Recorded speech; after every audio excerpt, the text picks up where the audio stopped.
7 പതിറ്റാണ്ടുകളായി ഇന്ത്യൻ മദ്യപാനികളുടെയും മനസ്സിനെയും രുചിമുളകളെയും ഒരുപോലെ കീഴടക്കിയ ഒരു പേരാണ് ഓൾഡ് മോങ്ക് റം. വെറും ഒരു മദ്യപാനീയം എന്നതിലുപരി ഗൃഹാതുരത്വത്തിന്റെയും സൗഹൃദ സന്ധ്യകളിലെ ഊഷ്മളതയുടെയും ഒരു തലമുറയുടെ തന്നെ ഓർമ്മകളുടെയും പ്രതീകമായി അത് മാറിക്കഴിഞ്ഞു. കാലം മാറുമ്പോൾ ഫാഷനും ജീവിതശൈലികളും മാറുമെങ്കിലും 1954 പുറത്തിറങ്ങിയ അതേ രുചിയിലും കുപ്പിയുടെ അതേ രൂപത്തിലും ഓൾഡ് മോങ്ക് ഇന്നും നിലനിൽക്കുന്നുണ്ട്. ഒരു ബ്രാൻഡും ഇത്രയധികം വിശ്വസ്തത നേടിയ ചരിത്രം ലോകത്ത് തന്നെ അപൂർവമാണ്. ഈ പ്രതിഭാസത്തിന് പിന്നിൽ ഒരു മദ്യപാനി ആയിരുന്നില്ലാത്ത ഒരു മനുഷ്യന്റെ, ജനറൽ കപിൽ മോഹന്റെ ദീർഘവീക്ഷണത്തിന്റെയും ധീരമായ തീരുമാനങ്ങളുടെയും കഥയുണ്ട്. ആ കഥ വെറും ഒരു മദ്യ കമ്പനിയുടെ ചരിത്രമല്ല, മറിച്ച് മാർക്കറ്റിംഗ് തന്ത്രങ്ങളെ അപ്പാടെ മാറ്റിമറിച്ച ഒരു ബിസിനസ് പാഠം കൂടിയാണ്. ഓൾഡ് മോങ്കിന്റെ വിജയത്തിന് പിന്നിലെ ഏറ്റവും വലിയ വൈരുദ്ധ്യം ഈ ബ്രാൻഡിനെ ഒരു ദേശീയ വികാരമാക്കി മാറ്റിയ കപിൽ മോഹൻ ജീവിതത്തിൽ ഒരിക്കൽ പോലും മദ്യപിച്ചിരുന്നില്ല എന്നതാണ്. ഒരു മദ്യനിർമ്മാണശാലയുടെ തലപ്പത്തിരുന്നിട്ടും അദ്ദേഹം തന്റെ വ്യക്തിപരമായ താല്പര്യങ്ങളിൽ നിന്നും വ്യതിചലിച്ചില്ല. സൈന്യത്തിൽ നിന്നും വിരമിച്ച ശേഷം കുടുംബ ബിസിനസ് ഏറ്റെടുക്കാൻ നിർബന്ധിതനായ അദ്ദേഹത്തിന് ഇഷ്ടം ചായയോടായിരുന്നു. തന്റെ ജ്യേഷ്ഠനായ വേദ് രത്തൻ മോഹന്റെ ആകസ്മികമായ മരണശേഷമാണ് കപിൽ മോഹൻ മോഹൻ മീഗിൽ ലിമിറ്റഡിന്റെ സാരഥ്യം ഏറ്റെടുക്കുന്നത്. 1973 മുതൽ അദ്ദേഹത്തിന്റെ നേതൃത്വത്തിൽ ഓൾഡ് മോങ്ക് ഒരു പുതിയ ഉണർവ് നേടി. ഒരു മദ്യപാനി അല്ലാതിരുന്നത് കൊണ്ട് തന്നെയാവാം, ഒരു ഉപഭോക്താവിന്റെ കണ്ണിലൂടെയല്ല, മറിച്ച് ഒരു വ്യാപാരിയുടെയും ഗുണനിലവാരത്തിൽ വിശ്വസിക്കുന്ന ഒരു സാധാരണക്കാരന്റെയും കാഴ്ചപ്പാടിലൂടെ അദ്ദേഹത്തിന് ഈ ബ്രാൻഡിനെ സമീപിക്കാൻ കഴിഞ്ഞത്. ഓൾഡ് മോങ്കിനെ മറ്റ് ബ്രാൻഡുകളിൽ നിന്നും വ്യത്യസ്തമാക്കുന്ന ഏറ്റവും പ്രധാനപ്പെട്ട ഘടകം അതിന്റെ മാർക്കറ്റിംഗ് തന്ത്രമാണ്, അല്ലെങ്കിൽ മാർക്കറ്റിംഗ് ഇല്ലായ്മയാണ്. 2012 കപിൽ മോഹൻ ഒരു ധീരമായ തീരുമാനമെടുത്തു. ഓൾഡ് മോങ്കിന്റെ എല്ലാ പരസ്യങ്ങളും നിർത്തലാക്കുക, ഉൽപ്പന്നം സ്വയം സംസാരിക്കണം എന്നതായിരുന്നു അദ്ദേഹത്തിന്റെ ലളിതവും എന്നാൽ ശക്തവുമായ കാഴ്ചപ്പാട്. ഇന്നത്തെ കാലത്ത് ബ്രാൻഡുകൾ ടെലിവിഷൻ, സോഷ്യൽ മീഡിയ, പത്രങ്ങൾ, ഡിജിറ്റൽ പ്ലാറ്റ്ഫോമുകൾ എന്നിങ്ങനെ എല്ലാ മാധ്യമങ്ങളിലൂടെയും ലക്ഷക്കണക്കിന് രൂപ മുടക്കി പരസ്യം ചെയ്യുമ്പോൾ ഒരു പരസ്യം പോലും ഇല്ലാതെ ഒരു ഉൽപ്പന്നം ജനമനസ്സുകളിൽ ഇടം നേടുക എന്നത് അചിന്തനീയമായ കാര്യമാണ്. എന്നാൽ ഓൾഡ് മോങ്ക് ഇത് സാധ്യമാക്കി. ഗുണമേന്മയിൽ വിശ്വസിച്ച് വാമൊഴിയിലൂടെയുള്ള പ്രചാരണം മാത്രം മതി എന്ന അദ്ദേഹത്തിന്റെ കാഴ്ചപ്പാട് വലിയ വിജയമായി. ഓൾഡ് മോങ്ക് രുചിച്ചവർ അതിന്റെ മൃദുലമായ രുചിയെയും ഹാങ് ഓവർ ഉണ്ടാകാനുള്ള സാധ്യത കുറവാണെന്ന പ്രത്യേകതയെയും കുറിച്ച് സുഹൃത്തുക്കളോടും പരിചയക്കാരോടും സംസാരിച്ചു. ഓരോ മദ്യപാനിയുടെയും സംഭാഷണങ്ങളിൽ അതൊരു പ്രധാന വിഷയമായി മാറി.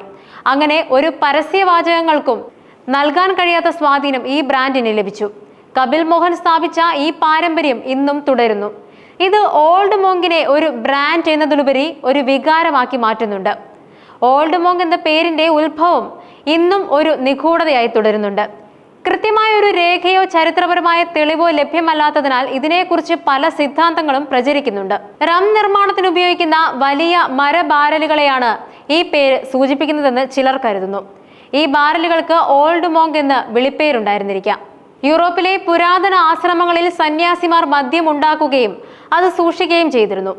ഈ പാരമ്പര്യത്തെ ഓർമ്മിപ്പിക്കാനായിരിക്കും ഈ പേര് നൽകിയത്. അതോടൊപ്പം ഈ റമ്മിന്റെ ആഴത്തിലുള്ള സങ്കീർണമായ രുചി ഒരു വൃദ്ധന്റെ ജ്ഞാനം പോലെയാണെന്ന് ചിലർ വിശ്വസിക്കുന്നുണ്ട്. കാലം ചെല്ലും തോറും അതിന്റെ രുചി കൂടുതൽ മികച്ചതാകുന്നു.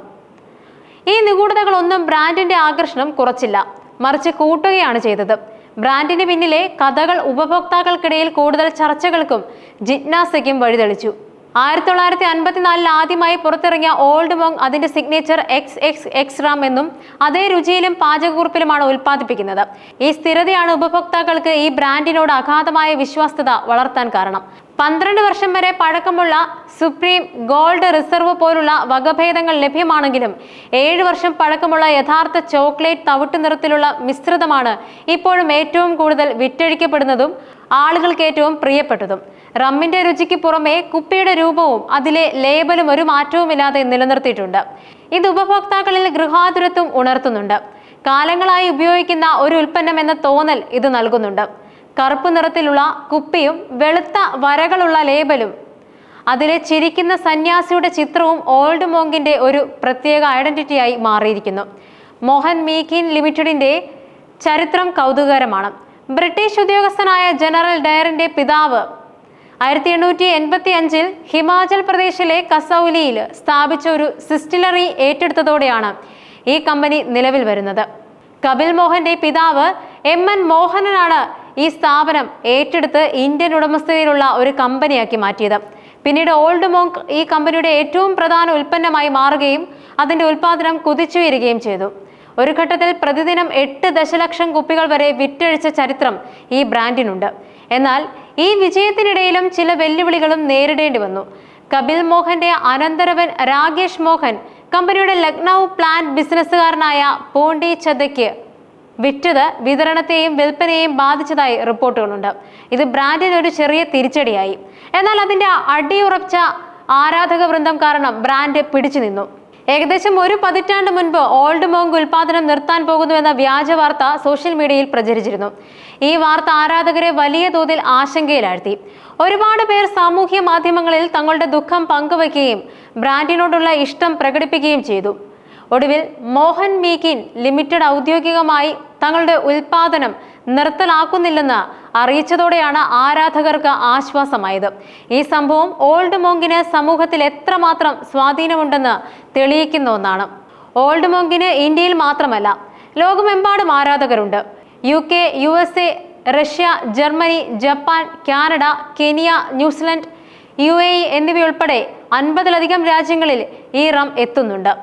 ഓൾഡ് മോങ്കിന്റെ കഥ ഒരു കേവല വിജയഗാഥ മാത്രമല്ല, അതൊരു ബിസിനസ് തന്ത്രത്തെയും ഒരു ഉൽപ്പന്നത്തിന്റെ ഗുണമേന്മയെയും ഒരു വ്യക്തിയുടെ അസാധാരണമായ ദീർഘവീക്ഷണത്തെയും കുറിച്ചുള്ള ഒരു പാഠം കൂടിയാണ്. ഒരു പരസ്യം പോലും ഇല്ലാതെ ഒരു വ്യക്തിയുടെ കാഴ്ചപ്പാടിൽ നിന്ന് ലോകം കീഴടക്കിയ ഈ റം ഇന്നൊരു ബ്രാൻഡ് എന്നതിലുപരി ഒരു വികാരവും ഒരു പാരമ്പര്യവുമാണ്. കാലം എത്ര മാറിയാലും അതിൻ്റെ ആരാധകരുടെ മനസ്സിൽ ഒരു മാറ്റവുമില്ലാതെ അത് നിറഞ്ഞു നിൽക്കും.